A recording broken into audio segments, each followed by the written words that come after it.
صدق ام لا تصدق، الزمالك خسران من مودرن سبورت 1-0 وخلاص الماتش خلص.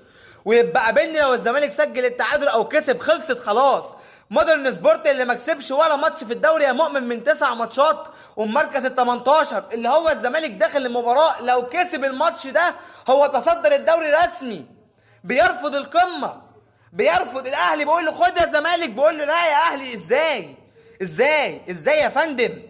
الزمالك اللي فيه زيزو اللي بيقول لك انا عايز 100 مليون في الموسم، قسما بالله انا رئيس مجلس اداره الزمالك ولاعيب طلب مني فوق ال 10000 جنيه في الشهر، انا هقول له يا ابني روح كل عيش بعيد عني، مش انا مش عايزك. دي فرقه؟ هل دي فرقه عايزه تاخد بطوله؟ هل دي فرقه بتلعب في نادي بيشجعوا الملايين؟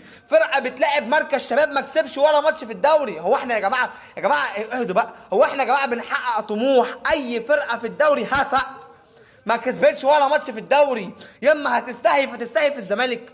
هو الزمالك يا جماعه بقى قفا لاي حد، خد على قفاك وامشي.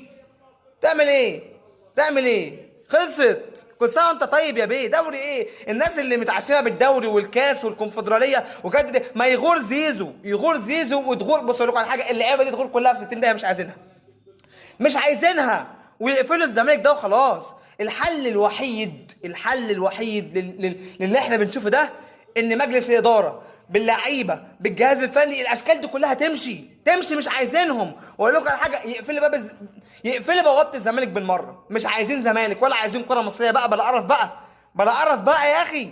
الواحد كان قاعد امبارح فرحان ومبسوط ان الاهلي خسر نقطتين من اهم النقط وخلاص. انت كان فرق بينك وبين الاهلي نقطه يا مؤمن. الاهلي يخسر نقطتين فتكسب، يبقى فرق بينك وبين الاهلي نقطه.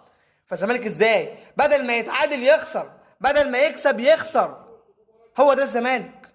روحوا ده خيبه وقرف. حرقتوا دمي الله